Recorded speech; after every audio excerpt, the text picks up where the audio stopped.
1958 August மாதம் 15ஆம் நாள் சுதந்திர தினம் அன்றைக்கு இதை வெளியிடுவதாகத்தான் அவருடைய திட்டம். இந்த 15ஆம் தேதி வரல படம், 22ஆம் தேதி தான் வந்தது. எம்ஜிஆர் எப்பொழுதுமே தன்னை ஒரு நிலையிலும் அடுத்தவன் தாழ்த்துவதை அவரால் தாங்கிக் கொள்ளவே முடியாது. எம்ஜிஆர் நாடக மன்றத்தை தொடங்கிய பொழுது அந்த நாடக மன்றத்தினுடைய மேலாளராக போய் அமர்ந்தவர் தான் ஆர்.எம். வீரப்பன். பிறகு அவர் அமைச்சராக இருந்தது மட்டுமல்ல, ஜெயலலிதாவை புறந்தள்ளிவிட்டு அமெரிக்காவில் எம்ஜிஆர் மருத்துவமனையில் இருந்த பொழுது முதலமைச்சராகவே வர வேண்டிய அளவிற்கு பல்வேறு வேலைகளை செய்து பார்த்த ஒரு அசாத்தியமான திறமைசாலி ஆர்.எம். வீரப்பன். அந்த அம்மா உடனே சொன்னாங்க, ராமச்சந்திரன், நான் உங்கள் நன்மைக்கு தான் சொல்கிறேன், உங்களுக்கு டைரக்ட் பண்ண தெரியலை. அப்படியே நீங்கள் தெரியாமல் அடுத்தவங்களுக்கெல்லாம் சிரமம் கொடுக்காதீங்க, என்னுடைய கால் ஷீட்டில் பெரும்பகுதியை நீங்கள் வேஸ்ட் பண்ணுறீங்க அப்படின்னு அந்த அம்மா அவ்வளோ ரொம்ப வெளிப்படையாக சொல்லிடுது. ஆக அதில் மக்களாட்சியில் இருந்து ஒவ்வொன்றும் சமூகம் சார்ந்து அந்தந்த இடத்துல எங்கெங்கே எதை செருகி வைக்கணுமோ பிரமாதமாக செஞ்சுருப்பார். இதெல்லாம் போடிநாயக்கனூர் என்ற இடத்துல திரும்ப திரும்ப பார்த்தவன் காசு இல்லைன்னு சொல்லிட்டு ரத்த தானம் பண்ணி ரத்தத்தை கொடுத்து காசை வாங்கி இந்த படத்தை பார்த்துருக்கான். இன்று வரையில் எம்ஜிஆர் என்றாலே அது ஒரு மந்திர சொல்லாக எத்தனையோ கிராமங்களில் உள்ளவர்களிடம் இருக்கிறதே. 50 வயது கடந்தவர்கள் அல்லது 60 வயது கடந்தவர்கள் ஆணாயினும் பெண்ணாயினும் எம்ஜிஆர் என்றால் அந்த 3 எழுத்து மந்திரம்தான்.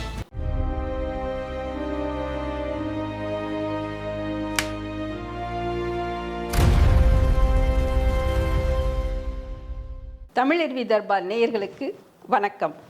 திரைப்படங்களை திரும்பி பார்க்கிறேன் பகுதிக்கு உங்களை வரவேற்கிறோம். இன்றைக்கு ஐயா என்ன திரைப்படத்தை பற்றி பேசப் போகிறார் என்று பார்க்கலாம். வாருங்கள், பதிவுக்குள் செல்லலாம். வணக்கம் ஐயா. வணக்கம் வசுகி. ஐயா, இன்றைக்கு எம்ஜிஆர் அவர்கள் சொந்த தயாரிப்பில் உருவான நாடோடி மன்னன் படத்தை பற்றியும் அதில் இருக்கிற காட்சிகள் பற்றியும் அப்போது படப்பிடிப்பின் போது நடந்த சுவாரஸ்யமான சில சம்பவங்கள் குறித்தும் இன்றைக்கு பேசலாம். தாராளமாக பேசலாம்.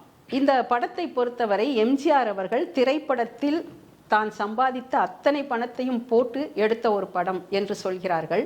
மதுரை வீரன், மலைக்கல்லன், குலை பகாவலி, தாய்க்கு பின் தாரம், அலிபாபாவும் 40 திருடர்களும் போன்ற வெற்றி படங்களுக்கு பின்னால் வந்த படம் தானே இந்த நாடோடி மன்னன்.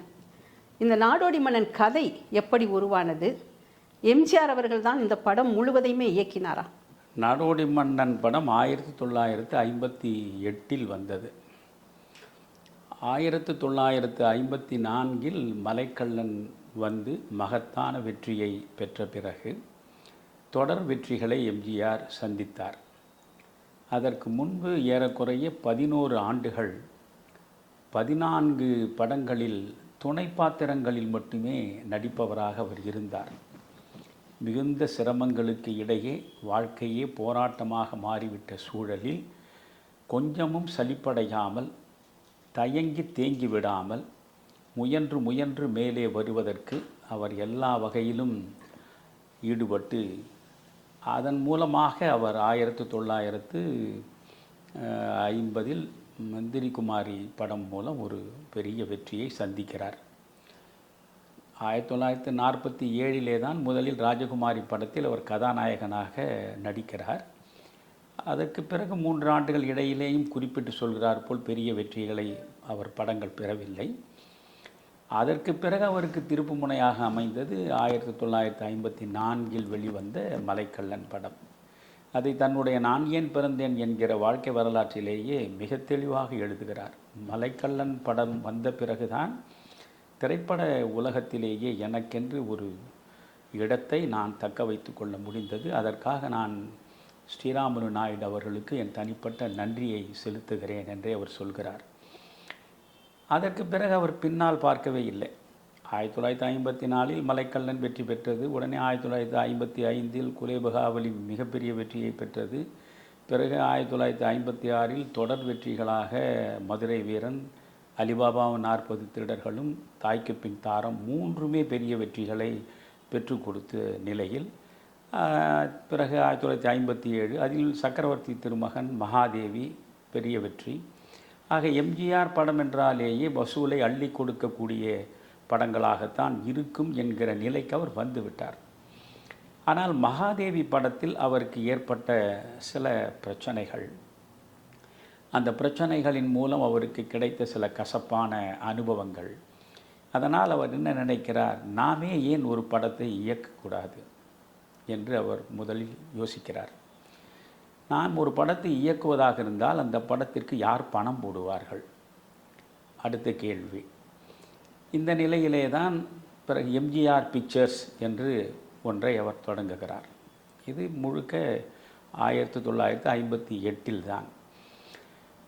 எம்ஜிஆர் பிக்சர்ஸை தொடங்கி தானே ஒரு பெரிய படத்தை தயாரிக்க வேண்டும், அந்த படத்தில் நாம் நடிக்க வேண்டும், அந்த படத்தை நாமே இயக்க வேண்டும் என்றெல்லாம் அவர் ஒரு முடிவுக்கு வருகிற நிலையில் அவர் ஒரு 20 ஆண்டுகளுக்கு முன்பே பிரிசனர் ஆஃப் ஜெண்டா என்று ஒரு படம், இஃப் ஐ வேர் கிங் என்று இன்னொரு படம், இந்த 2 ஆங்கில படங்களின் மீது அவருக்கு மிகப்பெரிய ஈடுபாடு இருந்திருக்கிறது. கல்கத்தாவிலே தான் அவர் இஃப் ஐ வேர் கிங் படத்தை பார்த்திருக்கிறார்.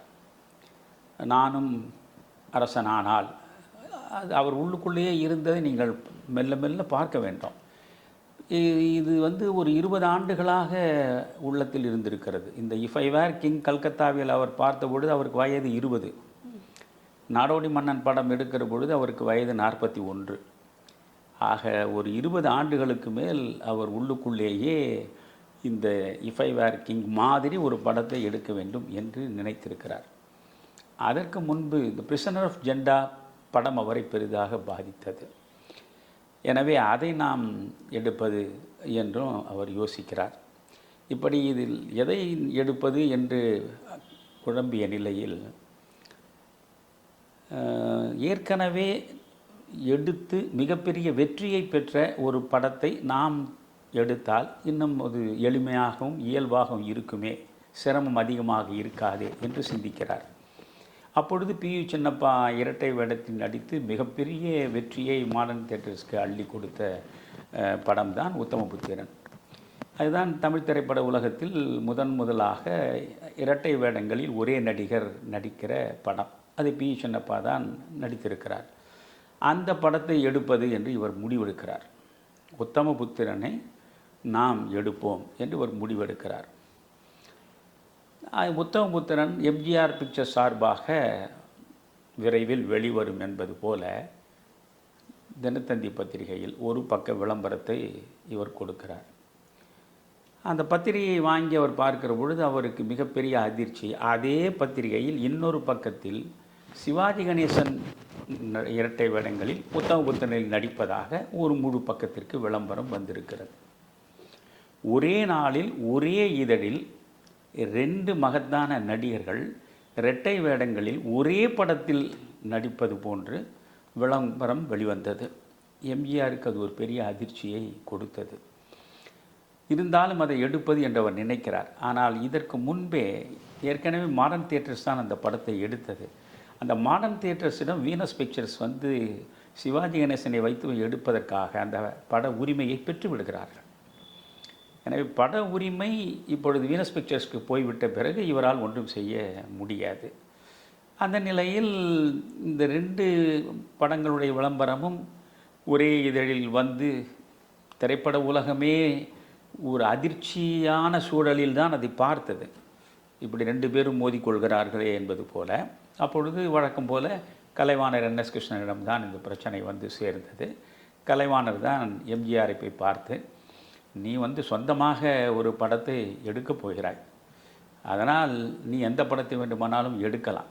சிவாஜி கணேசன் அவர் படம் எடுக்கவில்லை, யாரோ எடுக்கிறார், எடுக்கிற படத்தை அவர் நடிக்கிறார், அதனால் கணேசனுக்கு அதை விட்டு விடலாம், நீ வேறு ஏதாவது படத்துக்கு முயற்சி பண்ணலாமேன்னு சொன்ன உடனே, எப்பொழுதுமே கலைவாணருக்கு மிகுந்த மரியாதை தரக்கூடியவர் எம்ஜிஆர். ஏனென்றால் எம்ஜிஆர் அடிப்படையில் ஒரு வள்ளல் தன்மை மிக்கவராக பெரிய அளவுக்கு பின்னாளில் தன்னை உருவாக்கி கொண்டதற்கு ஒரு சோர்ஸ் ஆஃப் இன்ஸ்பிரேஷன் என்று சொல்வார் அல்லவா, ஒரு ஆதர்சமாக அவர் கலைவாணரைத்தான் மனதில் வைத்திருந்தார். அதனால் சரி அது போகட்டும் என்று அவர் விட்டு விடுகிறார். இந்த வீனஸ் பிக்சர்ஸ் என்பது, வீனஸ் பிக்சர்ஸில் அப்போது ஸ்ரீதர் இருக்கிறார். அமரதீபம் என்ற ஒரு படத்தை சிவாஜி கணேசனை வைத்து அது மிகப்பெரிய வெற்றியை பெற்றதனால் அதே சிவாஜி கணேசனை வைத்து இந்த உத்தமபுத்திரன் படத்தை எடுப்பது என்று முடிவெடுக்கிறார்கள். இந்த உத்தமபுத்திரன் படம் வெளிவருகிறது. இவர் நாடோடி மன்னன் படத்தை தயாரித்து கொண்டிருக்கிறார். இந்த பக்கம் இந்த நாடோடி மன்னன் படம் தயாரிக்கக்கூடிய நிலையில் முதலில் என்ன செய்கிறார், இந்த படத்தை எடுப்பதற்கு பணம் வேண்டும். இவரிடம் போதிய அளவுக்கு பணம் இல்லை. அவருடைய கனவு திட்டம் அதுக்கு அவர் பெரிய சந்திரலேகாவுக்கு அடுத்து மிக அதிகமான பணத்தை போட்டு எடுத்த படம் நாடோடி மன்னன் தான். அதனால் இவ்வளவு பணம் நம்மிடம் இல்லை, இதற்கு என்ன செய்வது, கடன் வாங்குவது என்று முடிவெடுக்கிறார். அசோகா பிக்சர்ஸ் என்று ஒரு பட நிறுவனம், அந்த பட நிறுவனத்தில் தான் இவர் ஒரு படமும் நடித்திருக்கிறார். அந்த படம் வெற்றிகரமாக ஓடியும் இருக்கிறது. என் தங்கை என்கிற படம் அது. அந்த அசோகா பிக்சர்ஸ் நிறுவனத்தில் இவர் போய் கடன் கேட்கிறார். அவர்கள் சொல்கிறார்கள், நாங்கள் கடன் கொடுக்கிறோம், ஆனால் படத்தை நீங்கள் தயாரியுங்கள், நீங்கள் டைரக்ட் செய்யக்கூடாது, நீங்கள் கே ராம்நாத்தை டைரக்ட் செய்ய சொல்லுங்கள், அடுத்து பானுமதி பத்மினி 2 பேரும் அதில் நடிக்க வேண்டும் என்றெல்லாம் அவர்கள் நிபந்தனைகளை போடுகிறார்கள். கே ராம்நாத் என்ற உடனே எம்ஜிஆருக்குள்ளே ஒரு மிகப்பெரிய மகிழ்ச்சி. ஏனென்றால் கே ராம்நாத் இவரை வைத்து மர்மயோகி படத்தை கொடுத்தவர். மர்மயோகி கே ராம்நாத் ஒரு மிகப்பெரிய கேமரா மேதை. அவர் அந்த காலத்திலேயே அவர் மிகப்பெரிய இயக்குனராகவும் கேமராவில் அற்புதங்களை சாதித்தவராக தனக்கென்று கொடிநாட்டிய ஒரு மாமேதை அவர் திரைப்பட உலகத்திலேயே. அவர் எடுத்த ஏழைப்படும் பாடு என்கிற படத்தை இப்பொழுது நீங்கள் பார்த்தாலும் வியப்படைவீர்கள். அது முழுக்க வி நாகையாவை வைத்து எடுத்த படம். அந்த அவர் ராம்நாத் இதற்கு இயக்குவது என்று சொன்ன உடனே இவர் மிகுந்த மகிழ்ச்சி அடைகிறார். சரி, நாம் படம் தயாரிக்கிறோம், இந்த படத்தை ராம்நாத் அவர்களை இயக்கட்டும் என்று ராம்நாத்தை போய் சந்திக்கிறார். ராம்நாத் மிகப்பெரிய கலைஞர், மிகப்பெரிய கேமராமேன், மிகப்பெரிய இயக்குனர் என்பதை விட மிகப்பெரிய மனிதன். ஏனென்றால் கண்ணதாசனுக்கு பட வாய்ப்பை கொடுத்ததே ராம்நாத் தான். அதை கண்ணதாசனே எழுதுகிறார், கே ராமநாத்தை தவிர வேறு யாரிடமாவது நான் போயிருந்தால் எனக்கு நிச்சயம் பாட்டு எழுத வாய்ப்பை கொடுத்திருக்க மாட்டார்கள். கன்னியின் காதலி என்கிற படத்தில் இவர் எழுதிய கலங்காதிரு மனமே உன் கனவெல்லாம் நனவாகும் ஒரு தினமே என்பது தான் கண்ணதாசன் எழுதிய முதல் பாட்டு. அந்த பாட்டு கே ராம்நாத் கொடுத்த வாய்ப்பு தான். அதனால் அந்த கே ராம்நாத்திடம் எம்ஜிஆர் போய் நீங்கள் தான் இயக்க வேண்டும் என்று சொல்லுகிற பொழுது அவர் சொல்கிறார், கடன் வாங்கி படம் எடுக்க வேண்டும் என்றால் நிரம்ப யோசியுங்கள். நான் ஏற்கனவே ஒரு படம் எடுத்து அதிக அனுபவங்களை பெற்றிருக்கிறேன் நட்டமடைந்து. கடன் கொடுப்பவன் ரொம்பவும் இனிப்பாகத்தான் பேசுவான், ஆனால் அவனிடம் கடனை பெற்றுவிட்டால் பிறகு நாம் படக்கூடிய பாடுகளை சொல்லில் வடிக்க முடியாது. அதனால் கொஞ்சம் யோசியுங்கள். இல்லை இல்லை, நான் படம் எடுப்பது என்று முடிவெடுத்து விட்டேன், என்னுடைய படத்தை நீங்கள் தான் டைரக்ட் செய்கிறீர்கள் என்று சொல்லி 2000 ரூபாய் செக்கை கொடுக்கிறார். எம்ஜிஆர் கே ராம்நாத்திடம் கொடுக்கிறார். கே ராம்நாத் சொல்கிறார், இந்த செக்கை நான் அப்படியே வைத்திருப்பேன், உங்களுக்கு 2 வாரம் நான் இன்னும் உங்களுக்கு டைம் கொடுக்குறேன், நன்றாக யோசியுங்கள், படம் எடுப்பதா, அந்த படத்தை எடுப்பது என்றால் கடன் வாங்குவதா என்றெல்லாம் யோசித்து ஒரு முடிவெடுங்கள், அவசரப்படாதீர்கள், இந்த என்னிடம் கொடுத்த செக் அப்படியே தான் இருக்கும், 2 வாரம் பொறுமையாக யோசியுங்கள் என்று சொல்லி அனுப்பிவிடுகிறார். நான் அதாவது உலகத்திலேயே மிகவும் வியப்பான ஒன்று எது, வள்ளுவன் 2000 ஆண்டுகளுக்கு முன்பே சொல்கிறான்ல, நெருநல் உளன் ஒருவன் என்றில்லை என்னும் பெருமை உடைத்தி உலகு. ஆனால் அதற்கு பிறகு ராம்நாத் தான் இதை இயக்கப் போகிறார் என்பதில் இவர் உறுதியாக இருக்கிறார். அந்த செக்கை இவர் திரும்ப பெறப்போவதில்லை என்றும் உறுதியாக இருக்கிறார். ராம்நாத் மறைந்து விடுகிறார். ராம்நாத் கண்மூடி விடுகிறார். அப்பொழுது என்ன செய்வது என்று யோசிக்கிற பொழுது வேறு யாரும் இயக்க வேண்டியதில்லை, நாமே இயக்குவோம் என்று முடிவெடுக்கிறார். நாட்டிய மேதை பத்மா சுப்பிரமணியம், அவருடைய தந்தையார் தான் கே சுப்பிரமணியம், மிகப்பெரிய டைரக்டர். அவர் மிகப்பெரிய சாதனைகளை தமிழில் செய்த மனிதர். தமிழ் திரைப்பட வரலாற்றில் கே. சுப்பிரமணியத்தை தவிர்த்துவிட்டு நீங்கள் பேச முடியாது. அப்பேற்பட்ட மேதை அவர்.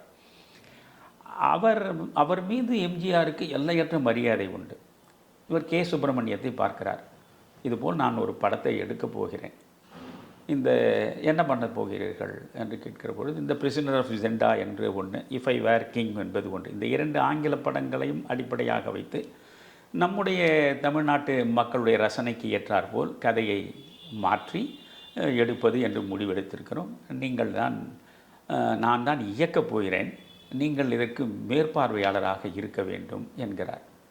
சரி என்று சில நாட்கள் எம்ஜிஆர் இயக்குவதை பார்த்துவிட்டு சுப்பிரமணியம் சொல்கிறார், நீங்கள் அற்புதமாக பணியாற்றுகிறீர்கள். இதில் என்னென்ன, சினிமாவில் சகல துறைகளிலும் விற்பன்னர் எம்ஜிஆர். எம்ஜிஆர் மாதிரி எடிட்டிங்கில் அவ்வளவு கவனம் செலுத்தி அவ்வளவு சிறப்பாக படத்தை கொண்டு வரக்கூடிய மனிதர்கள் திரைப்பட உலகத்தில் அன்று மிக குறைவு என்று எடிட்டிங்கில் மாபெரும் பெயர் பெற்ற கே. சங்கர் சொல்கிறார். Director K. சங்கர், எம்ஜிஆருக்கு இருக்கக்கூடிய எடிட்டிங் ஞானம் வேறு யாருக்கும் இருக்காது என்று. அதனால தான் எம்ஜிஆருடைய படங்கள் எல்லாமே அவருடைய கண்காணிப்பில் வந்ததன் விளைவு தான் அவ்வளவு படங்களும் வெற்றி படங்களாக மாறின, வசூலை அள்ளி கொடுத்தன.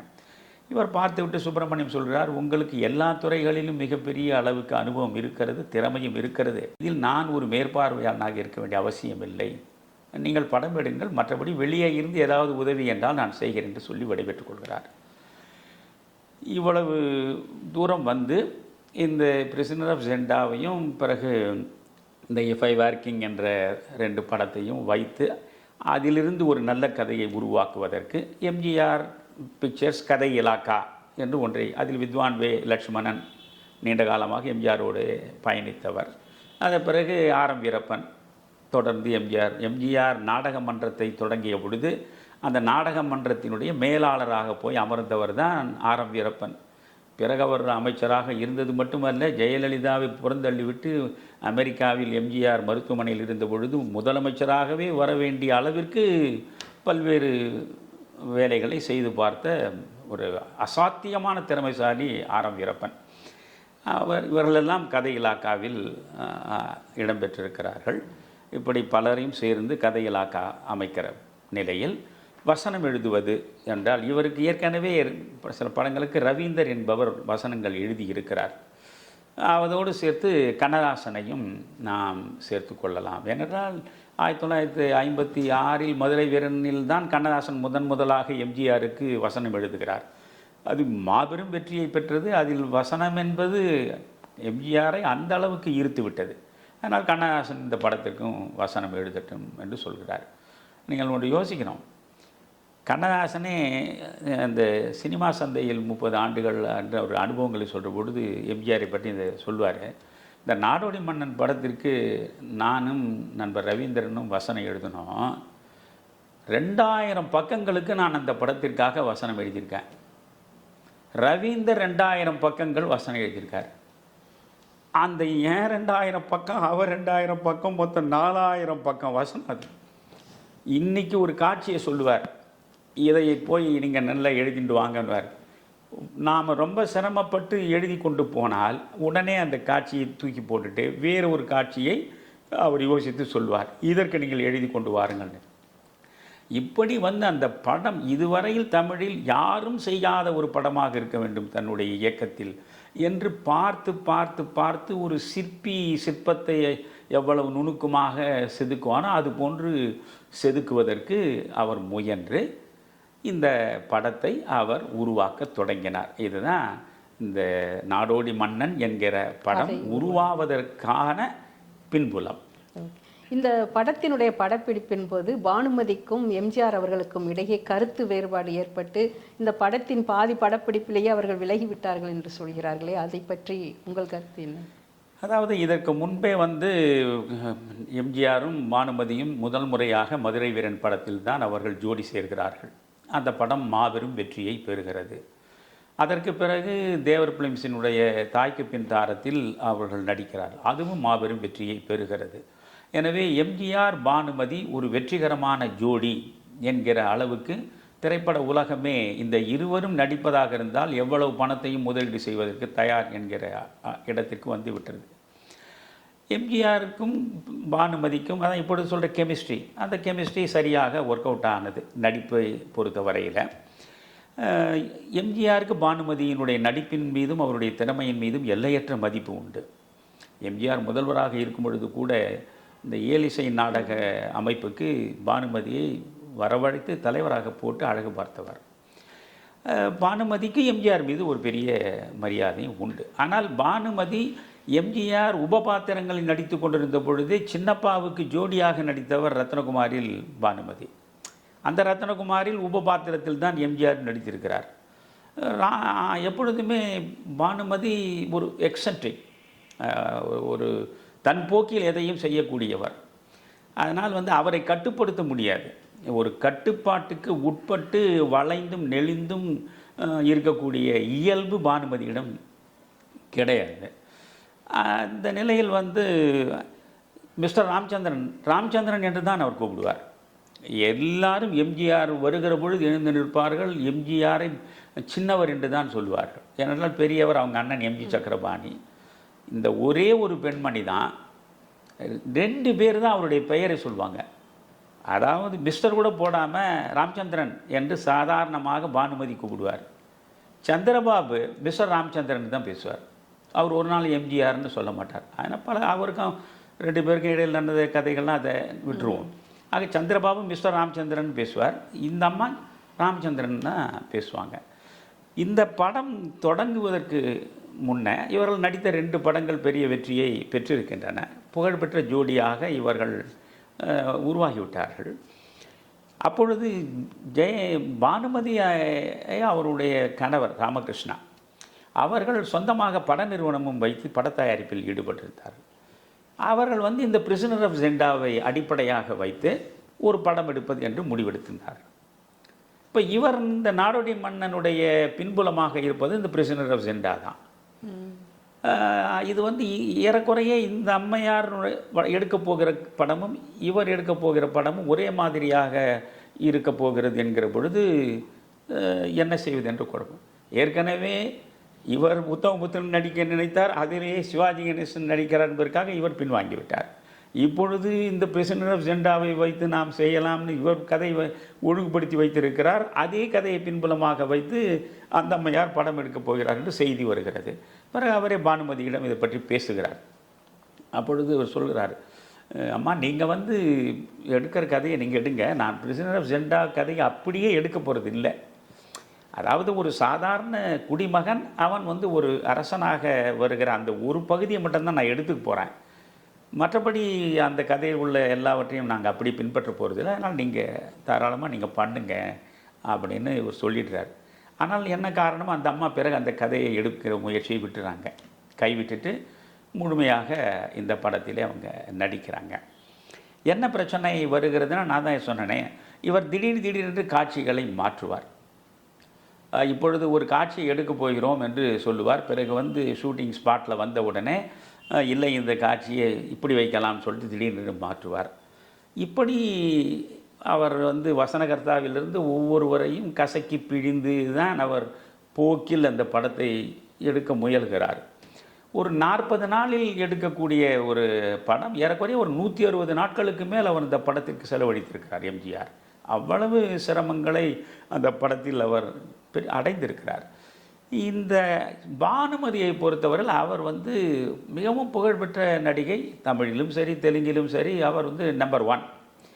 அவர் ஒரே ஒரு ஒரு ஒரு டேக்னா அப்படி ஒரு முறை நடித்துட்டு உடனே முடிச்சுடுவாங்க. இந்த காட்சியை விவரித்து இது பார்த்து நீங்கள் நடிக்கணும், இதுதான் உங்கள் வசனம்னு சொன்னால் ஒரே டேக் முடிச்சுடுவாங்க. இவர் என்ன பண்ணார், ஒரு குறிப்பிட்ட காட்சியை திரும்ப திரும்ப திரும்ப அவருக்கு நிறைவு இல்லை.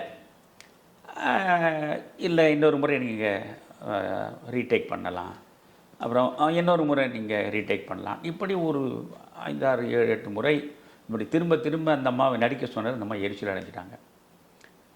அந்த அம்மா யாரை பற்றியும் கவலைப்பட மாட்டாங்க. அந்த அம்மா உடனே சொன்னாங்க, ராமச்சந்திரன், நான் உங்கள் நன்மைக்கு தான் சொல்கிறேன், உங்களுக்கு டைரக்ட் பண்ண தெரியலை.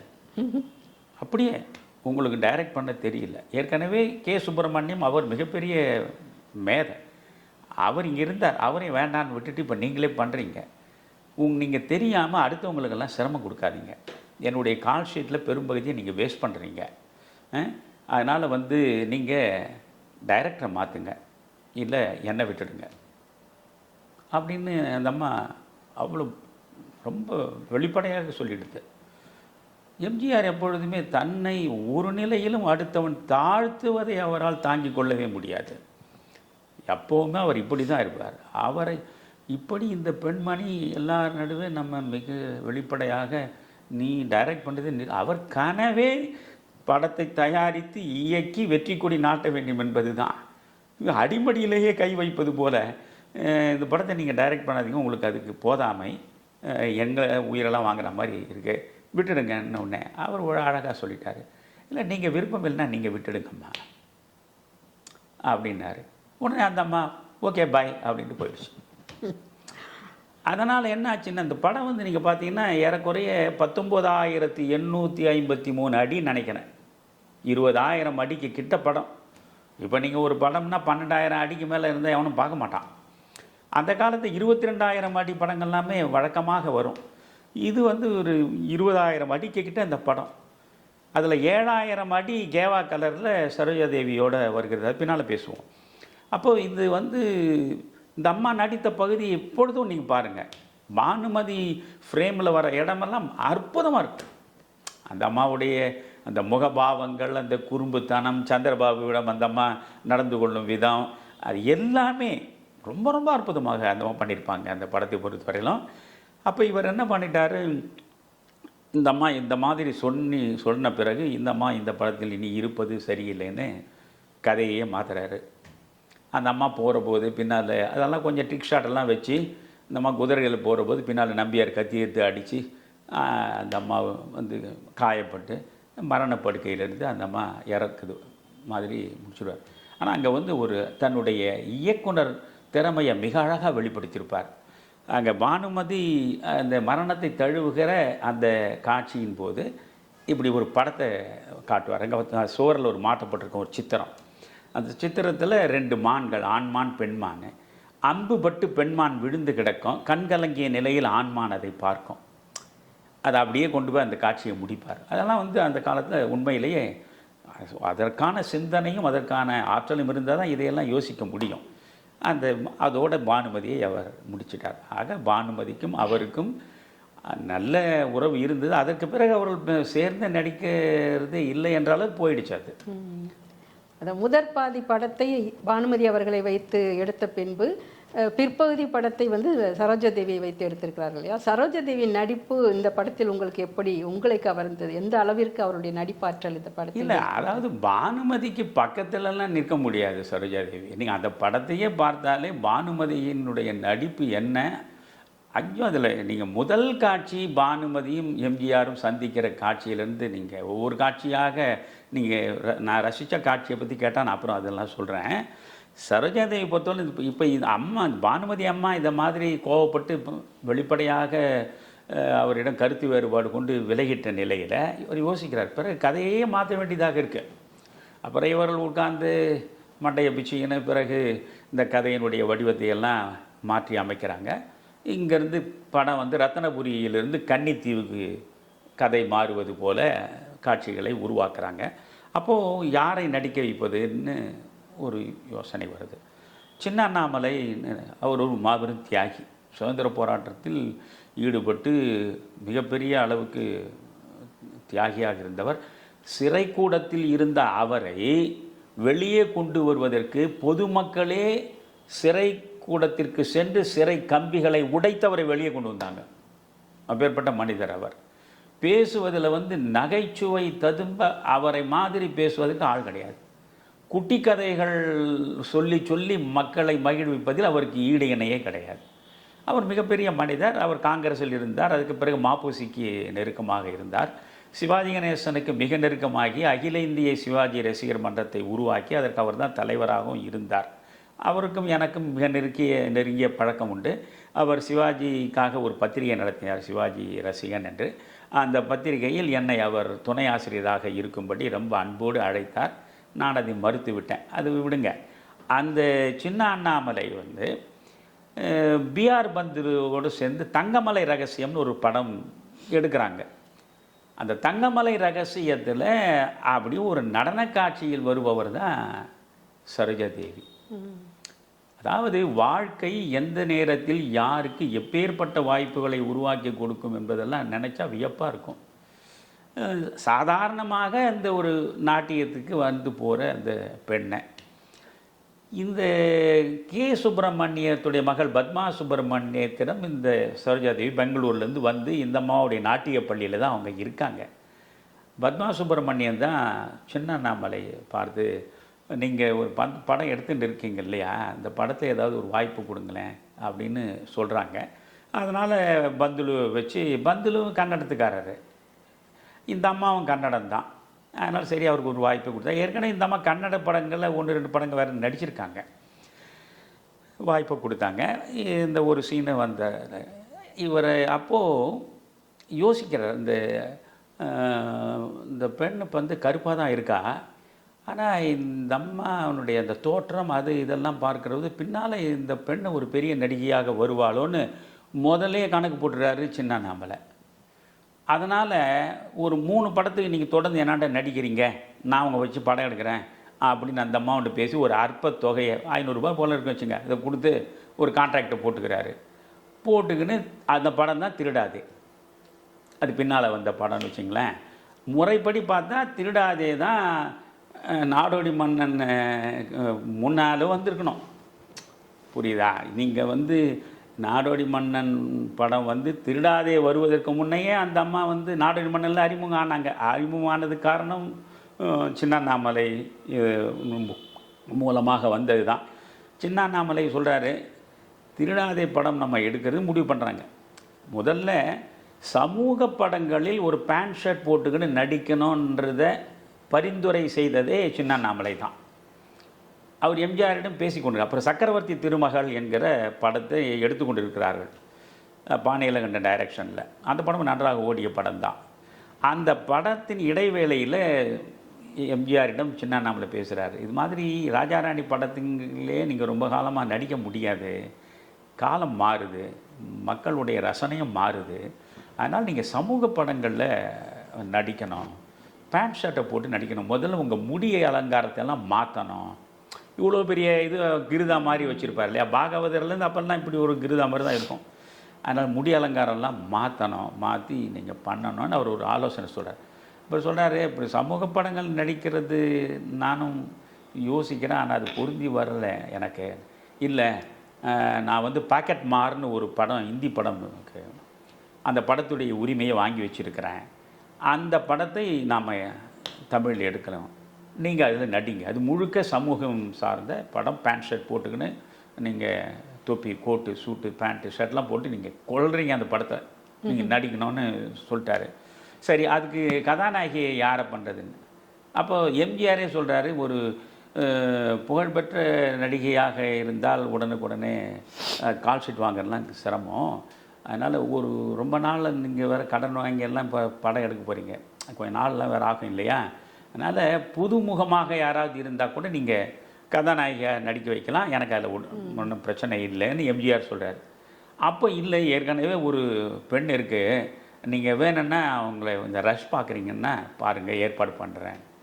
அப்போ அந்த சரோஜாதேவியை வரவழைச்சி அது ஒரு 1000 அடி அதை பெர்ஃபார்ம் பண்ணுற மாதிரி அதை நடிக்க வச்சு அதை போட்டு எம்ஜிஆரிடம் காட்டுறாங்க. எம்ஜிஆரிடம் காட்டுற பொழுது எம்ஜிஆர் அதை பார்க்குறாரு.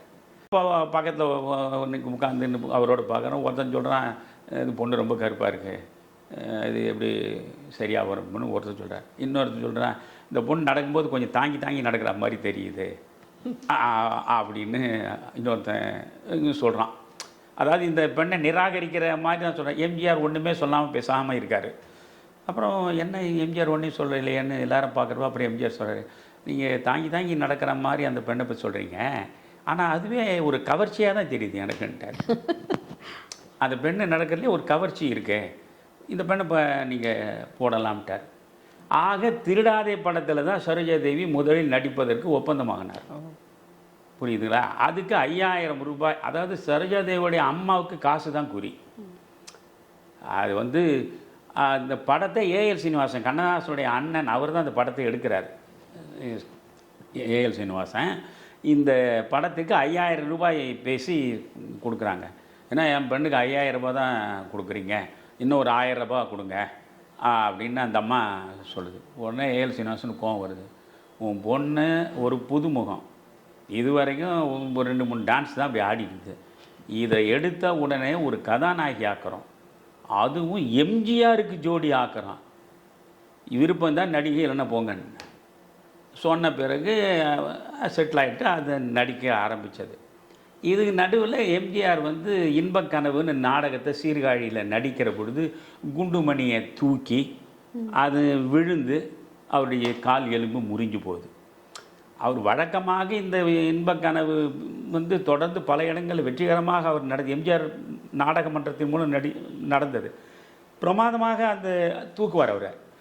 இந்த குண்டுமணி அந்த சீர்காழியில் என்ன பண்ணிட்டான் ஆள், அந்த ஆள் கருப்பு, ரொம்ப கருப்பு, தூரத்தர்கள்லாம் பார்க்கணுன்னா உடம்புற மினுமின்னு இருக்கணும்ட்டு உடம்புற எண்ணெயை தடவினான். இந்த ஆள் உடம்புற எண்ணெயை தடவின்னு இருக்கிறது எம்ஜிஆருக்கு தெரியாது. அவர் என்ன அப்படி தூக்கி மேலே அப்படி தூக்கி போடுவார், அலாக்க அப்படி தூக்கி அவர் சிட்டிங் புள்ளையே தூக்கி போடுவார். அன்பே வேலை பார்க்குறீங்களா நீங்கள், அப்படி ஒரு தூக்கி போடுறது இந்த எண்ணெயை இருந்தால் தடையின்றான் பாருங்கள், வழுக்கி அவருடைய தொடை மேலே விழுந்துடுறான். அவன் வந்து குண்டு மணி, அவ்வளோ பெரிய ஆள் தொடையில் விழுந்தவுடனே தொடை எலும்பு முறிஞ்சு போச்சு அவருக்கு. அதனால் இடையில வந்து ஒரு ஷூட்டிங் நின்று போச்சு. அப்படி ஷூட்டிங் நின்று போனதில் இந்த அம்மா அடுத்தடுத்து பாகப்பிரிவினை, கல்யாண பரிசு, கைராசின்னு எல்லாமே 100 நாட்களை தாண்டி ஓடக்கூடிய படங்களாகி மிகப்பெரிய புகழுக்கு சரோஜாதேவி உச்சத்துக்கு போயிட்டாங்க. அதனால் இந்த திருடாதே படம் இவர் கால் உடைஞ்சி சரியாகி 2-3 வருஷத்துக்கு பிறகு தான் நடிக்க வர்றாரு. அதுக்குள்ளே அந்த அம்மா எங்கேயோ போயிட்டாங்க, எவரெஸ்ட்டுக்கு. பிறகு இந்த அம்மா வந்து எப்படி நடிக்கிறது, கால் ஷீட்டுன்னு பார்த்தா கால் ஷீட்டே இல்லை. அதனால் இரவு முழுக்க 6 மணிக்கு மேலே இரவு, ஒவ்வொரு நாள் இரவும் இந்த படத்தை எடுப்பது என்று எடுக்கிறாங்க. அதுக்கு வந்து பார்த்திங்கன்னா கொடுமையெல்லாம் நினச்சே பார்க்க முடியாது. நீங்கள் இந்த அம்மா வரவரில் எம்ஜிஆர் காத்திருப்பார். எம்ஜிஆர் நாடோடி மன்னனில் அறிமுகப்படுத்தியிருக்கிற அந்த பெண்ணுக்காக அவர் காத்துட்டுருப்பார்.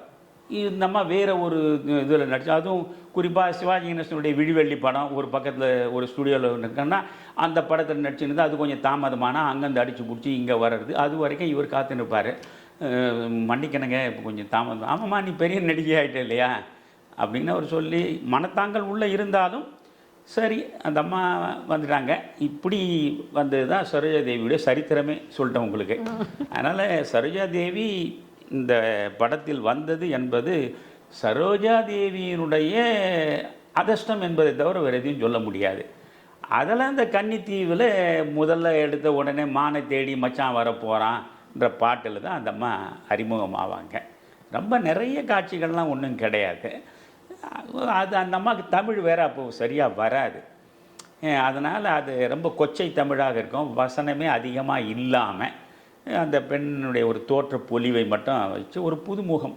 அந்த நேரத்தில் வந்து பானுமதி, அதற்கு அடுத்து பத்மினி, பிறகு அஞ்சலி தேவி, சாவித்திரி, இந்த 4 பேர் தான் டாப் ஹீரோயின்ஸ், மிக முக்கியமான கதாநாயகிகள். இவர்கள் பேரை சொன்னால் தான் படம் வியாபாரம் ஆகும். இந்த நேரத்தில் நீங்கள் வந்து ஒரு புதுமுகமாக இருக்கிற இந்த பெண்ணை கொண்டு வந்து போட்டால் அது சரியாக வருமானு பல பேர் எதிர்ப்பு இருந்தது. அத்தனை எதிர்ப்பையும் மீறி சரோஜாதேவிக்கு வாழ்வு கொடுத்தவர் எம்ஜிஆர். அதனால தான் அந்த அம்மா என்னை வாழ வைத்த தெய்வம்னு எந்த நேரத்திலையும் எம்ஜிஆரை அந்த நன்றி உணர்ச்சியோடு சொல்லுவாங்க. ஐயா, நீங்கள் மதுரை வீரன், மலைக்கல்லன் படத்தில் எம்ஜிஆருடைய நடிப்பை பற்றி ரொம்ப வியந்து பேசுனீங்க. நாடோடி மன்னனில் அவருடைய நடிப்பை பற்றி சொல்லுங்கள். அற்புதம். விளையாட்டுகளில் நீங்கள் அந்த இரு வேறுபட்ட பாத்திரங்கள் அங்கே, அதாவது மன்னன் மார்த்தாண்டன், அதில் தான் அப்படின்னு சொல்லிட்டு ஒரு புது ஸ்டைலை வந்து அறிமுகப்படுத்துவார். அதுக்கு முன்னே அது மாதிரி எந்த படத்துலையும் ஒரு வித்தியாசமான எம்ஜிஆர். அதாவது வாசுகி, நான் வந்து சிவாஜி கணேசன் ரசிகன் தான், அது மறைக்கிறதுக்கு ஒன்றும் இல்லை. அந்த படத்தில் எம்ஜிஆர் முதல்ல அந்த மன்னன் மார்த்தாண்டன் அவருடைய ரதத்தில் வந்து இறங்கி அந்த அரண்மனைக்குள்ளே நுழையிற அந்த முதல் காட்சியில் எம்ஜிஆரை காட்டும். என்ன வசீகரமான முகம் தெரியுமா? 41 வயசு அப்போ அவருக்கு இருக்கு. அந்த மாதிரி அந்த தோற்ற பொலிவு உண்மையிலேயே நம்ம வியக்க வைக்கும். அப்படி ஒரு பேரழகன் அந்த படத்தில். அதுவும் அது அதாவது ராஜா ராணி படம். அதில் வந்து அரசனாக அவர் ஒரு ட்ரெஸ்ஸை போட்டு ஒரு வாழை ஒன்று வச்சுட்டான்னா அந்த ஆள் மன்னன் தான்.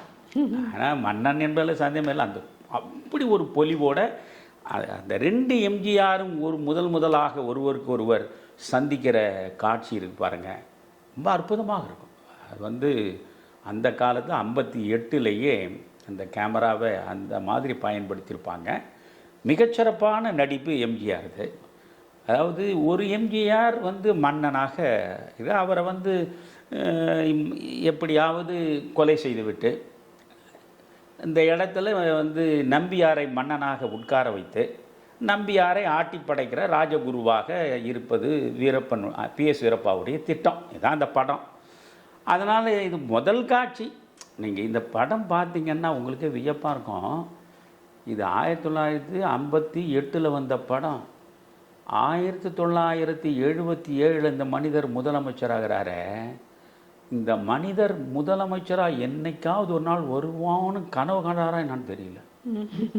அந்த படத்தில் உள்ள காட்சிகள், அந்த படத்தில் உள்ள வசனங்கள், அது எல்லாமே அப்படியே ஒரு மிகப்பெரிய திட்டத்தோடு தான் இந்த மனிதன் வந்து இந்த படத்தை எடுத்திருக்காரு.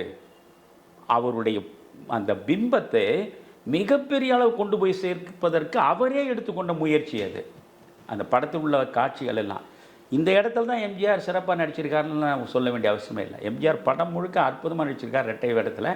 அதுவும் வந்து அவர் உண்மையான மன்னன் மார்த்தாண்டனுடைய மனைவி எம்என் ராஜம். எம்என் ராஜத்துக்கும் அவர் ஒரு வாழ்வு கொடுத்தார். ஏன்னா பல படங்களில் எம்என் ராஜம் வில்லியாகவே வருவாங்க. இதில் வந்து ரொம்ப அற்புதமான இல்லத்தரசியாக மிக உயர்ந்த பண்புகள் நிறைந்த மகாராணியாக எம்என் ராஜத்துக்கு அந்த வாய்ப்பை அவர் கொடுத்துருப்பார். அந்த பாத்திரத்தை ஏன்னா எம்என் ராஜம் வசன உச்சரிப்பு இருக்கு பாருங்கள், அவ்வளவு அழகாக இருக்கும். ஏன்னா எல்லாருமே வந்து ஆந்திராவிலிருந்து இறக்குமதியான நடிகைகள் தான். ரொம்ப காலமுக்கு இப்போ வரைக்கும் தமிழ் நடிகைகள்னு சொன்னேன் ரொம்ப பஞ்சம் தமிழ் படங்களில். இந்த அம்மா வந்து உண்மையான அசல் தமிழச்சி எம்என் ராஜம். அதனால் அந்த தமிழ் உச்சரிப்பு ரொம்ப அற்புதமாக இருக்கும். அந்த படத்தில் இந்த அவங்க வந்து மன்னன் மார்த்தாண்டனுடைய மனைவி. ஆனால் இப்போ மன்னனை கடத்தின்னு போயிட்டானுங்க. வீரப்பாவும் நம்பியாரும் சதி செய்து கடத்தி போயிட்டுருக்காங்க. ஆனால் பட்டாபிஷேகம் நடக்கணும், ஒரு மகுடாபிஷேகம் நடக்கணும், அவர் பட்டத்தை சூட்டிக்கணும் 2 நாளில். இதுக்குள்ளே வந்து மன்னன் இல்லைன்னா என்ன பண்ணுறது? அந்த சூழலில் தான் இந்த எம்ஜிஆரை இவங்க பார்க்குறாங்க, மந்திரி பார்க்குறாங்க. முதல் காட்சியே எம்ஜிஆர் வருகிற முதல் காட்சியே மக்களாட்சி வாழ்க மன்னராட்சி ஒழிக, இதுதான் முதல் காட்சியே அவர் அறிமுகம் ஆகிறதே. ஆக அதில் மக்களாட்சியில் இருந்து ஒவ்வொன்றும் சமூகம் சார்ந்து அந்தந்த இடத்துல எங்கெங்கே எதை செருகி வைக்கணுமோ பிரமாதமாக செஞ்சுருப்பார். ஒரு பெரிய பேரணியோட ஆர்ப்பாட்ட ஊர்வலமாக வருவது தான் அவருடைய முதல் காட்சியே. அதில் ஒரு தாடி ஒன்று குறுந்தாடி ஒன்று வச்சுருப்பார். பிறகு மன்னன் மார்த்தாண்டன் மாதிரி இவர் இருக்கன்றது அந்த தாடியை எடுத்துருவாங்க. எடுத்துகிட்டு 2 பேரும் ஒரே மாதிரி இருப்பாங்க.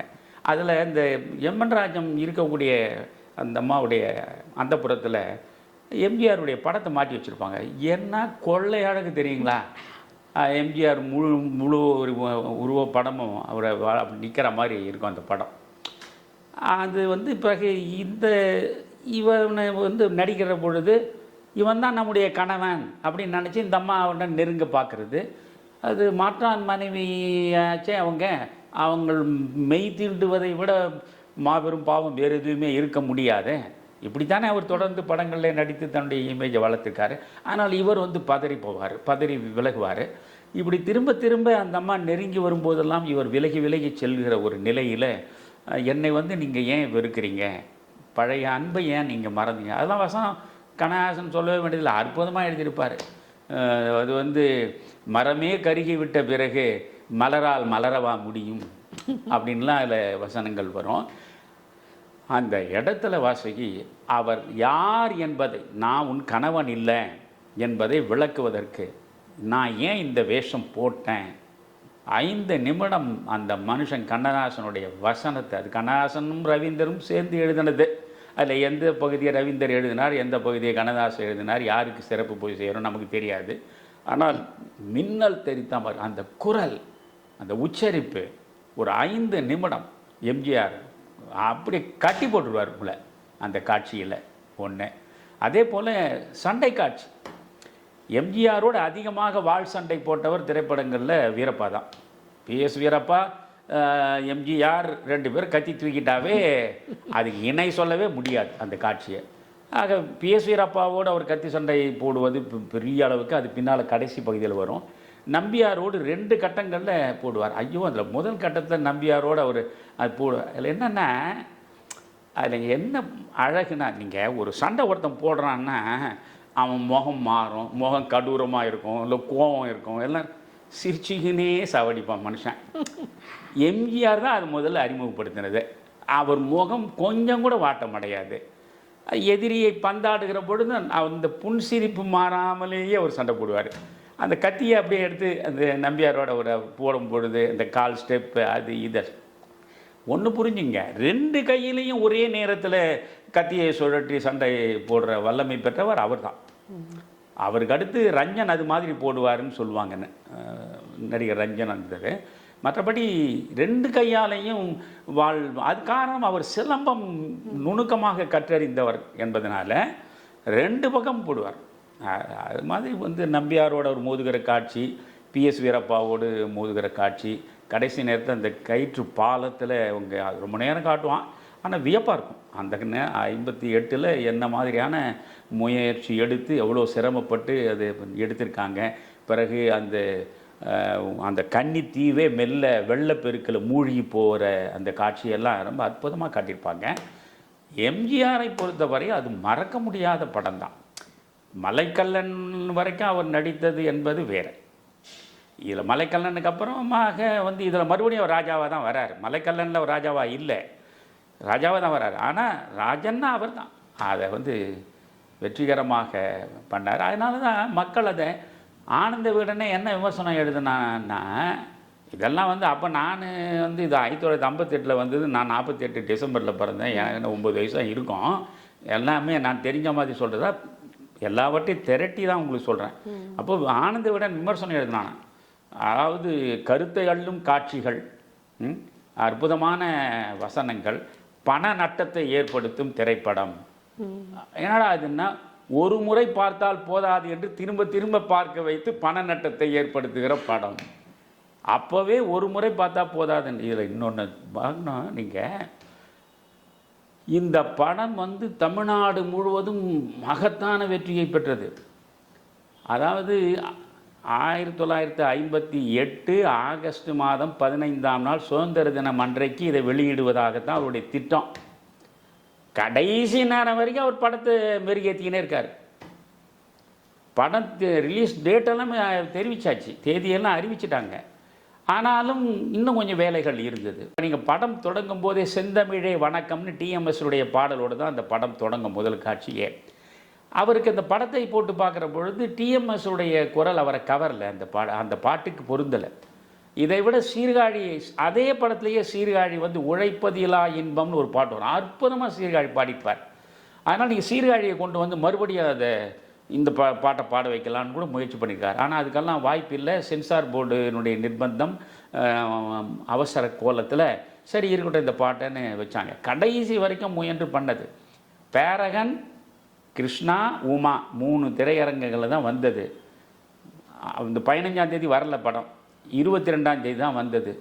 21ஆம் தேதி ராத்திரியே பேரகன் தேட்டர், இது விளையாட்டுகள் எல்லாம் அதை பற்றி அப்படியே எழுதியிருக்கான். பேரகன் தேட்டர் இந்த வாலாஜி ரோட்டில் இருக்குது, கலைவாணர் அரங்கம், பழைய அரங்கம் அது எதிர. அந்த வாலாஜா தெருவில் இருக்கிற பேரகன் தேட்டர் தொடங்கி மெரினா கடற்கரை வரைக்கும் முதல் நாள் இரவே கூட்டம், ராத்திரியெல்லாம் காற்று அதெல்லாம் மோதி இருக்குது. பேரகனாண்டியும் மக்கள் வெள்ளம், கிருஷ்ணா தேட்டராண்டியும் மக்கள் வெள்ளம், உமா தேட்டராண்டியும் மக்கள் வெள்ளம் தான். தமிழ்நாடு முழுவதும் போடப்பட்ட இடங்களிலெல்லாம் மக்கள் வெள்ளம் தான். திரும்ப திரும்ப பார்த்துருக்காங்க. இதில் போடிநாயக்கனூர் என்ற இடத்துல திரும்ப திரும்ப பார்த்தவன் காசு இல்லைன்னு சொல்லிட்டு ரத்த தானம் பண்ணி ரத்தத்தை கொடுத்து காசை வாங்கி இந்த படத்தை பார்த்துருக்கான். இந்த செய்தி பத்திரிகையில் வந்த உடனே ரொம்ப துடிச்சு போயிட்டார் எம்ஜிஆர். இங்கிருந்து அவர் போடி நாயக்கனுக்கு போயிருக்கார். போய் இப்படிலாம் செய்யக்கூடாது, நீங்கள் அப்படியே உனக்கு திரும்ப திரும்ப பார்க்கணுன்னு சொன்னால் என்னாட்ட சொல்லு, நான் உனக்கு பணம் வேணா கொடுக்குறேன், இந்த மாதிரி உடலை வருத்தி கொண்டெல்லாம் பார்க்காதீங்க. அப்படி ஒரு வெறி பிடித்த ரசிகர் கூட்டம். அதில் என்னென்னா, திமுக கழகம் என்பது எம்ஜிஆருக்கு தான் நன்றி கடன் பட்டிருக்கணும். அது கலைஞர் செய்த மகத்தான தவறு எம்ஜிஆரை வெளித்தள்ளியது.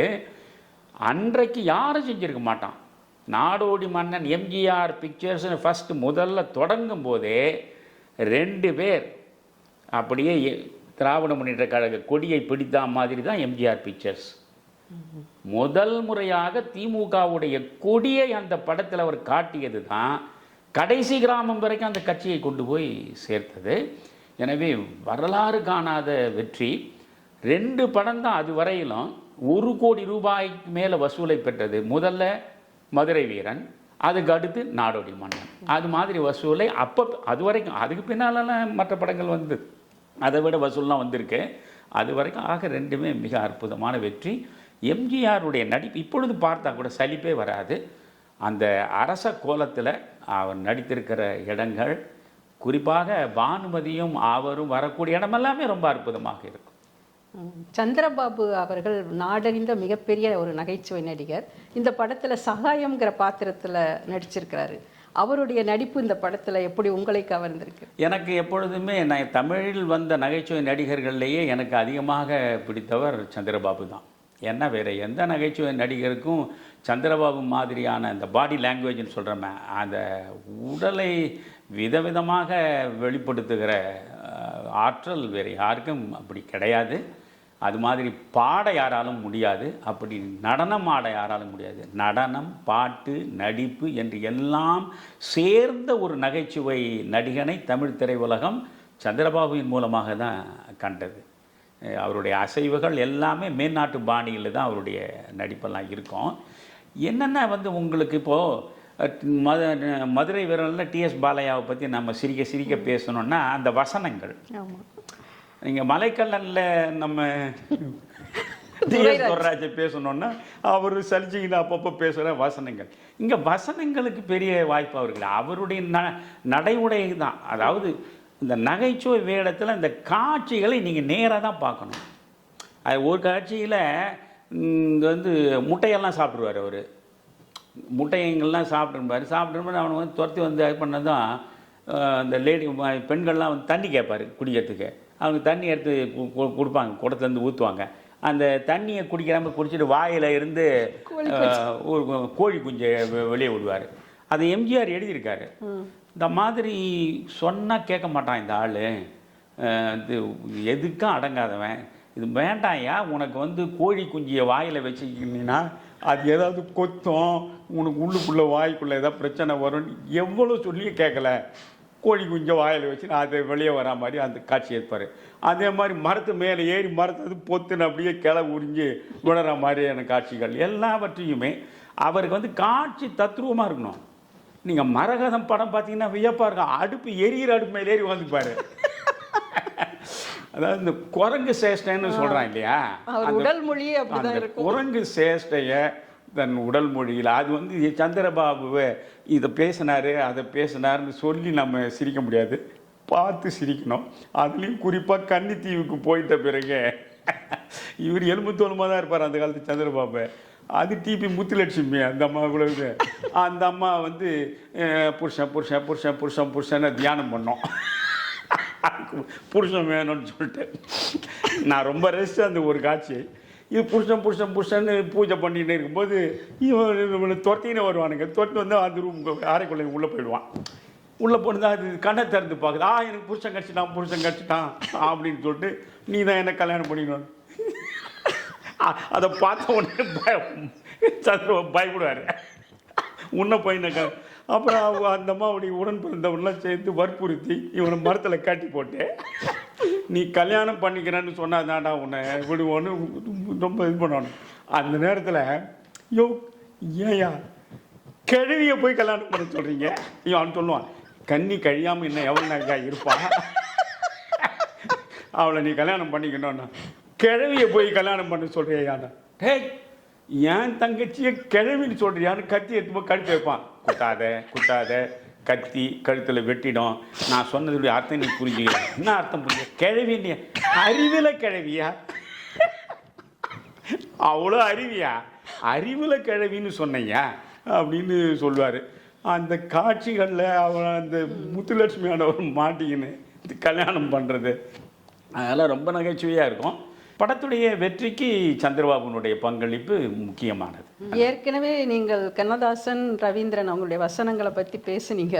இதில் எம்ஜிஆர் பேசி நடித்த சில வசனங்கள் எனக்கு ரொம்ப பிடிச்சது. அது ஒரு 2 வசனங்கள் நான் சொல்கிறேன். அது எப்படின்னா, பாத்திரம் நிறைய பாலை கண்டு பருகிய உங்களுக்கு ஏழைகளின் நிலைமை புரியவில்லை என்பதில் எந்த ஒரு ஆச்சரியமும் இல்லை. 2000 ஆடைகளில் எந்த ஆடையை உடுத்துவது என்று திகைக்கும் உங்களுக்கு ஏதாவது ஒரு ஆடை கிடைத்தால் மானத்தை மறைக்கலாமே என்று இருக்கின்ற ஏழை மக்களின் நிலைமை உங்களுக்கு புரிந்திருக்கவும் வாய்ப்பில்லை. இங்கு தாதிகள் உங்களுக்கு பட்டு விரிக்கிறார்கள், நீங்கள் அதன் மேல் நடந்து செல்கிறீர்கள். அங்கு சாலையில் நடந்து செல்லும்போது காலில் குத்திய பாதி முல்லை எடுத்துவிட்டு வாழ்க்கையை கடந்து சென்று கொண்டிருக்கிறார்கள் ஏழை மக்கள் என்று வர்க்க வேற்றுமையை பற்றி 1958லேயே எம்ஜிஆர் அவர்கள் பேசுவதாக இருக்கின்ற இந்த வசனம் எனக்கு ரொம்ப பிடிச்சிருந்தது இந்த படத்தில். அது மட்டும் இல்லை வாசுகி, அதான் நான் சொன்னேன்னே, அவர் பின்னால் முதல்வராக வருவதற்கு திட்டமிட்டாரோன்ற ஒரு ஐயத்தை நமக்கு ஏற்படுத்தக்கூடியது மாதிரி இவர் இந்த அரசனாக பட்டம் சூட்டிப்பார். சூட்டிக்கிறதுக்கு முன்னே, அதாவது உண்மையான அரசன் மார்த்தாண்டன் மறைக்கப்பட்டிருக்கான். இப்போ இவர் புரட்சிக்காரன், மக்கள் ஆட்சி வர வேண்டும் என்பதற்காக புரட்சி நடத்திய இந்த மனிதரை இவர்கள் நீங்கள் அரசனாக நடிக்கணும்னு சொல்கிறாங்க. அப்போ அவர் சொல்லுவார், அதாவது நீங்கள் சொல்கிற மாதிரி நான் நடிக்கலாம் முடியாது. என்னை நீ அரசன்னு அறிவிக்க போது நான் சட்டம் இயற்றும் அதிகாரத்தோடு தான் அங்கே நான் அமர்வேன். ஏன்னா வார்த்தைக்கு பார்த்தலாம் கனகாசுவாசம், பலமில்லாத காலை, உழமுடியாத கலப்பை, அதிகாரம் இல்லாத பதவி எனக்கு அவசியமில்லை. நான் அங்கே அரசனாக வர வேண்டும் என்றால் சட்டம் இயற்றும் உரிமை எனக்கு வேண்டும்னுவார். அவனு வேறு ஒன்றும் பண்ண முடியாது. சரி, நீங்கள் சட்டம் இயற்றான அந்த சட்டங்களை நீங்கள் படிச்சுவா. அது அப்பொழுது காங்கிரஸ் மேடைகளில் பரவலாக பேசப்பட்டது, எல்லா மேடைகளிலும் பேசப்பட்ட விஷயம். அவர் தான் அரசனாக அமர்ந்திருக்கார திட்டங்களை ஒன்று அறிவிப்பார். முதல் திட்டமே உழுபவனுக்கே நிலம் சொந்தம். இதெல்லாம் 58லேயே அவர் அறிவித்தது தான். உழுபவனுக்கே நிலம் உரிமையாக்கப்படும். உரிமையாளர்கள் நட்டையீடாக அந்த நிலத்தினுடைய வருவாயில் கால் பங்கை பெற்றுக்கொள்ளலாம். விவசாயிகளுக்கு கொடுக்க மானியங்களை அப்படியே சொல்லிட்டார்.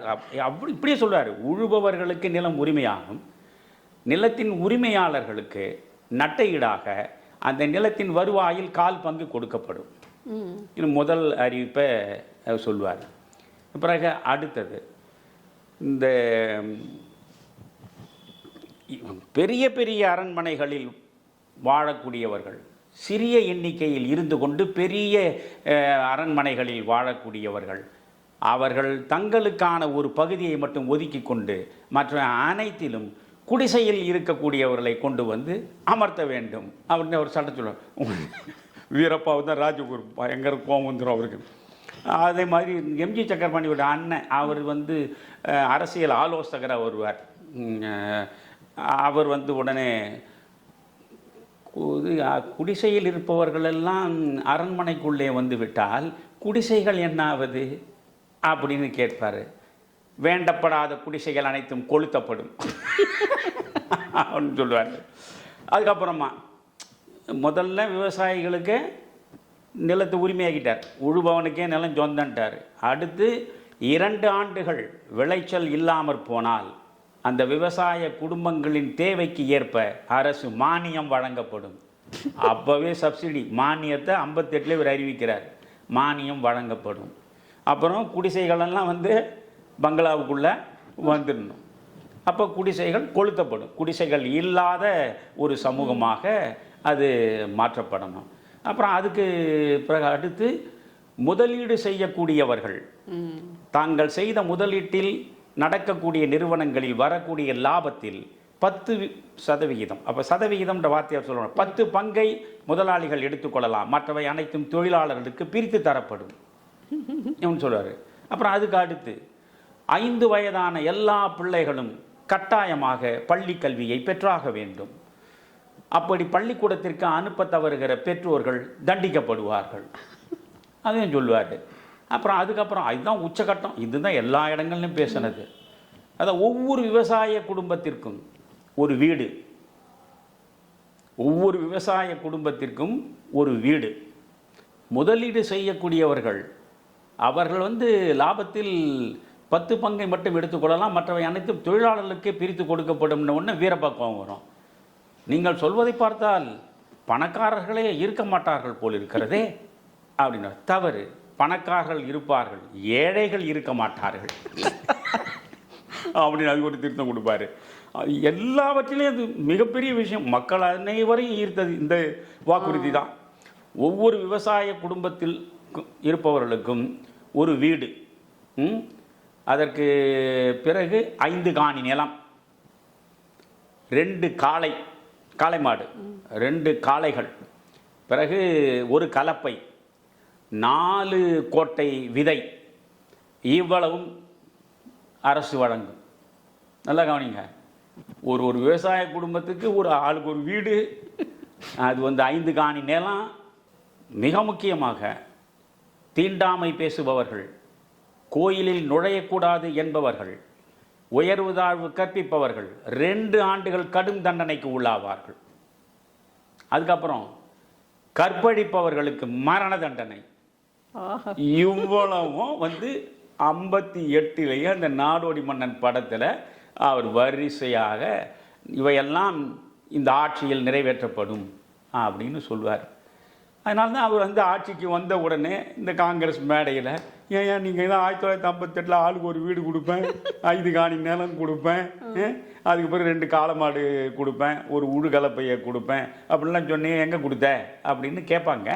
பட் இருந்தாலும் அந்த விவசாயிகள் முழுக்க நலனில் அவர் எவ்வளவு நாட்டம் உள்ளவராக அப்பொழுதே இருந்திருக்கிறார் என்பது தான் நாம் அதை பார்க்கணும்.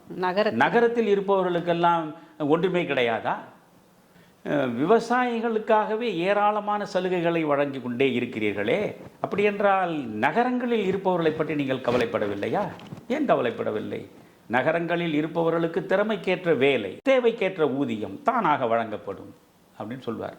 ஆக அந்த காட்சி நாடோடி மன்னன்லேயே அதுதான் ஹைலைட்.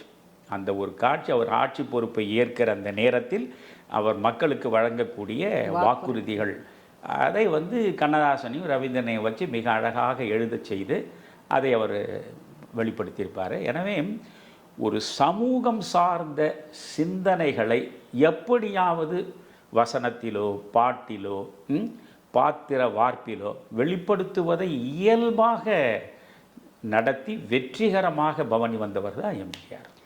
அதுபோல் இந்த படத்தின் பாடல்கள் கூட நிறைய பாடல்கள் நல்ல ஒரு வெற்றியடைந்த பாடல்கள் தான். அதிலும் குறிப்பாக பட்டுக்கோட்டை கல்யாண சுந்தரம் அவர்கள் எழுதிய தூங்காதே தம்பி தூங்காதே, அது இளைஞர்களிடையே ஒரு விழிப்புணர்வையும் எழுச்சியும் கொடுக்கக்கூடிய ஒரு பாடலாக அமைந்திருக்கிறது. அந்த பாடல்கள் பற்றி நீங்கள் என்ன சொல்லுங்கள்? இல்லை, அந்த படத்திலேயே நீங்கள் பார்த்தீங்கன்னா 2 இசையமைப்பாளர்கள், அதுவே ஒரு புதுமை. அதில் 3 பாடல்களுக்கு வேறு ஒருவர் இசையமைச்சிருப்பார். மற்ற பாடல்கள் அனைத்துக்குமே சுப்பையா நாயுடு தான். மிகவும் புகழ்பெற்ற பாடல்கள் தூங்காதே தம்பி தூங்காதே, அது சுப்பையா நாயுடு போட்டது தான்.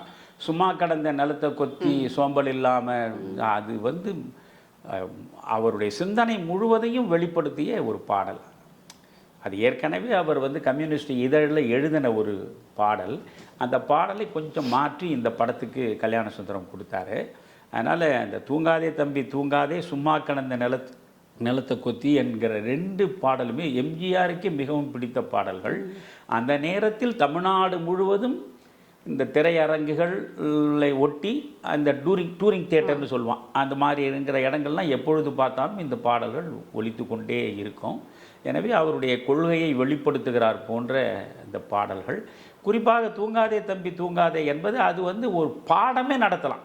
அந்த பாடலில் வரி வரியாக ஒரு பிள்ளைகளை உட்கார வைத்து கொண்டு வகுப்பில் பாடம் நடத்துகிறார் போல் அந்த பாட்டை சொல்லலாம். அப்படி பட்டுக்கோட்டை எழுதியிருப்பார். அதனால் இந்த பாடல்கள் ஓரளவுக்கு இந்த 2 பாடல் தான் மனசில் நிற்கும். பானுமதி பாடினதும் ரொம்ப அழகான ஒரு சம்மதமா, நான் உங்கள் கூட வர சம்மதமா, அது சுப்பையா நாயுடு போடல அந்த மியூசிக், அதை இன்னொரு இசையமைப்பாளர் போட்டதுன்னு நான் நினைக்கிறேன். பாடல் ரொம்ப நல்லாயிருக்கும். அந்த படத்தில் வந்து குறை சொல்வதற்கு வாய்ப்பே கிடையாது. அது குறையே இருக்கக்கூடாது என்பதற்காகத்தானே அவர் 1000 சிரமப்பட்டு கடனாளியாகி வட்டிக்கு மேலே வட்டியாகி, அதாவது இந்த அம்மா பானுமதி வந்து நடிக்கலைன்னு போயிட்ட பிறகு அவர் வந்து புதிய நடிகையாக கொண்டு வரணும், அந்த நடிகையை மக்கள் ஏற்றுக்கொள்ளணும், அதுக்கேற்றாற் போல கதையை அமைக்கணும், இப்படி எல்லாவற்றையும் செய்து வட்டிக்கு மேலே வட்டி படத்தில் பல 1000 அடிகளை திரும்ப எடுத்திருக்காரு. இப்படியெல்லாம் எடுத்து போது அவருடைய அண்ணனே பயந்துருக்காரு. எம்ஜி சக்கரபாணி இரவு நேரங்களில் தூங்குறதில்லை, இவன் எல்லாவற்றையும் இழந்து வீதியில் நின்றுடுவானோ என்ற அச்சம் இருந்திருக்கு. படம் வந்து ரிலீஸ் அந்த முதல் நாள் இரவு முழுவதுமே எம்ஜி சக்கரபாணி தூங்கலை. எம்ஜிஆர் அவரை போய் பார்த்து, என்ன இரவு முழுக்க தூங்காமல் இருக்கீங்க? என்னப்பா இவ்வளோ இருந்த எல்லா பணத்தையும் கொட்டிட்டேன், வட்டிக்கு வேற இருக்கிறவனாண்டெல்லாம் வாங்கி போட்டுட்டோம், இது வெற்றி அடையுமா இல்லைன்னா எங்கே போய் நிற்போம்? போட்டுட்டோம், வந்தால் வரட்டும், வரலன்னா போட்டோம் அப்படின்னு சர்வசாதாரணமாக சொல்லிட்டு அவர் தூங்க போயிட்டாராம். ஆனால் மிகப்பெரிய வெற்றியை அது பெற்றது. எம்ஜிஆர் இயக்குனர் என்கிற முறையில், எம்ஜிஆர் நடிகர் என்கிற முறையில் ஏற்கனவே சாதிச்சிட்டார். இயக்குனர் சொந்த தயாரி. ஆமாம், ஒரு தயாரிப்பாளராக தயாரிப்பாளராக பணம் இருந்தால் தயாரிச்சிடலாம், யார் வேணாம். ஒரு டைரக்டர், அதுவும் இரட்டை வேடங்களில் முதல் முறையாக அவர் நடித்து அந்த படத்தை அவரே தயாரித்து அவர் இயக்கிய விதம் ஒரு காட்சி கூட உங்களுக்கு சோர்வையோ சலிப்பையோ தராது. ஒரு ராஜாராணி படம் அது. நீங்கள் 1958ன்னு நீங்கள் பார்த்தீங்கன்னா இன்றைக்கு வந்து 68 ஆண்டுகள் ஆகுதே. இப்போ 68 ஆண்டுகளுக்கு பிறகு நீங்கள் உட்கார்ந்து நாடோடி மன்னன் படத்தை பார்த்தால் உங்களுக்கு ஒரு சின்ன சோர்வோ சலிப்போ வராது. அந்த அளவுக்கு அழகாக எடுத்த ஒரு நேர்த்தியான படம் எம்ஜிஆருடைய. அவர் ஒரு சகலகலா வல்லவன் என்பதை இந்த மக்களுக்கு உணர்த்திய மகத்தான படம். அனைத்து தரப்பட்ட மக்களும் ஆர்வமோடு திரையரங்குகளில் சென்று பார்த்து இந்த படம் வந்து மிகப்பெரிய வெற்றியையும் அடைந்தது, வசூலையும் வாரி குவித்திருக்கிறது. பல போராட்டங்களுக்கு பிறகு இந்த படத்தை எம்ஜிஆர் அவர்கள் வெளியிட்டிருக்கிறார்கள். அப்படி வெளியிடும் போது கூட அவர் சொன்னதாக ஒரு தகவல் சொல்வார்கள், இந்த படம் நன்றாக ஓடினால் நான் மன்னன், ஓடாவிட்டால் நான் நாடோடி என்று புரட்சி தலைவர் சொன்னதாகவும் நாங்கள் கேள்விப்பட்டிருக்கிறோம். வாசகி அவர் அது அந்த நிலையில் இருந்தது உண்மை. அதனால தான் அவர் சொன்னார். அது வந்து பத்திரிகையாளர் சந்திப்பிலே அவர் சொல்கிறார், இந்த படம் வெற்றி அடைந்தால் நான் மன்னன், தோல்வி அடைந்தால் நான் நாடோடின்னு சொல்கிறாரு. அது வெற்றி அடைந்த பிறகு எந்த படத்திற்கும் அப்படி இல்லை. இது வெற்றி அடைந்தது உடனே அப்போ வந்து மதுரை முத்து என்பவர் திராவிட முன்னேற்ற கழகத்தின் மிகப்பெரிய தளபதிகள் ஒருவராக இருக்கார். இதற்கு ஒரு வெற்றி விழாவை நடத்துகிறார், நாடோடி மன்னனுக்கு வெற்றி விழா. இந்த வெற்றி விழாவில் 4 குதிரைகள் பூட்டிய ரதத்தில் எம்ஜிஆரை உட்கார வைத்து அவர் ஊர்வலம் கொண்டு போனார். அவர் போவதற்கு முன்ன ஒரு பெரிய உலக உருண்டையை வைத்து அந்த உலக உருண்டையின் மீது ஒரு வாள், அது 110 சவரன் தங்கத்தில். ஆமாம், 110 சவரனில் தங்கத்தால் செய்யப்பட்ட வாள். அந்த வாளை காட்சிப்படுத்தி அழைத்து கொண்டு போனாங்க. ஒரு மதுரை ரயில் நிலையத்திலிருந்து அந்த தமுக்கம் மைதானத்திற்கு அந்த ஊர்வலம் போய் சேருவதற்கு பல மணி நேரங்கள் ஆகியிருக்கு. அந்த கூட்டத்தில் திரண்டவர்கள் மட்டுமே 2 லட்சத்திற்கும் மேற்பட்டவர்கள். அப்படின்னா எப்பேற்பட்ட மக்கள் ஆதரவை அந்த மனிதன் தன் வாழ்காலத்தில் பெற்றார் என்பதை நீங்கள் பார்க்கணும். ரொம்ப இதெல்லாம் வரலாறு. அதாவது இந்த மனிதன் பெற்ற வெற்றியை கொண்டாடுவதற்காக பிரம்மாண்டமான ஒரு விழாவை நடத்தி 110 சவரனில் ஒரு தங்க வாளை கொடுத்த அதே மதுரை முத்து தான் திமுகவிலிருந்து எம்ஜிஆர் வெளித்தள்ளப்பட்ட பிறகு உலகம் சுற்றும் வாலிபன் படத்தை எம்ஜிஆர் அப்பொழுது எடுத்துக்கொண்டிருக்கிறார். இதே மாதிரி தான் பெரும் பொருட்செலவில் அந்த படத்தை அவர் தயாரித்திருக்காரு. அப்போ வந்து இந்த படம் வெளியே வரவே கூடாது என்பதில் கலைஞரும் கலைஞரை சார்ந்தவர்களும் கங்கணம் கட்டி அதை செயற்படுத்த பார்த்தார்கள். அந்த நேரத்தில் மதுரை முத்து சொன்னது புகழ்பெற்ற வாசகம். மதுரை முத்து சொன்னார், யார்? தங்கவாள் கொடுத்தவர், 2 லட்சம் பேரை திரட்டினவர். அவர் சொன்னார், உலகம் சுற்றும் வாலிபன் படம் மட்டும் வெளியே வந்து விட்டால் நான் புடவை கட்டி கொண்டு நிற்பதற்கு தயார்னு சொன்னார். அதான் வராது அப்படின்னு. அதையெல்லாம் மீறி அந்த உலகம் சுற்றும் வாலிபன் படம் வந்தது. இப்படி நான் புடவை கட்டிப்பேன்னு சொன்ன அந்த மதுரை முத்து பிறகு அவரே அதிமுகவில் வந்து எம்ஜிஆர் பக்கத்தில் நின்றுட்டார். இதெல்லாம் காலத்தின் கோலத்துக்கு ஏற்றாற் போல மாற்றங்கள் நிகழும் இல்லையா? ஆக இத்தனை மேடு பள்ளங்களையும் கடந்து ஒரு மனிதன் இன்று வரையில் எம்ஜிஆர் என்றாலே அது ஒரு மந்திர சொல்லாக எத்தனையோ கிராமங்களில் உள்ளவர்களிடம் இருக்கிறதே. அதான் 50 வயது கடந்தவர்கள் அல்லது 60 வயது கடந்தவர்கள் ஆணாயினும் பெண்ணாயினும் எம்ஜிஆர் என்றால் அந்த 3 எழுத்து மந்திரம்தான். நீங்கள் சொன்னது போல் பல போராட்டங்களுக்கு பிறகு இந்த படம் மிகப்பெரிய வெற்றியை அடைந்திருக்கிறது என்றால் அது எம்ஜிஆர் அவர்களின் விடாமுயற்சியையும் தன்னம்பிக்கையும் இங்கு காட்டி கொடுக்கிறது. நாடோடி மன்னன் படத்தில் அவர் மன்னனாக நடித்திருக்கிறார். ஆனால் இன்று வரை மக்கள் மனங்களில் முடிசூடா மன்னனாக அவர் நிஜ வாழ்க்கையில் வாழ்ந்து கொண்டிருக்கிறார். இந்த நாடோடி மன்னன் படம் சினிமா வந்து சிகரம் தொட்ட ஒரு சினிமாவாகத்தான் தெரியும். உங்களுடைய பல சம்பவங்களை நீங்கள் கோர்த்து சொன்னதை பார்த்தால் எவ்வளவு பெரிய இமாலய வெற்றியை இது அடைந்திருக்கின்றது. இந்த படத்தை பற்றி மட்டும் பேசாமல் இந்த படத்தை சுற்றி இருக்கிற பல சம்பவங்களை குறித்தும் நீங்கள் பேசியிருக்கிறது நிறைய சுவாரஸ்யமாகவும் இருந்தது. பலருக்கு இது புரியாத தெரியாத ஒரு தகவல்களாக கூட இருக்கலாம். மீண்டும் வேறு ஒரு படத்துடன் உங்களை சந்திக்கிறேன். நன்றி. நன்றி, வணக்கம்.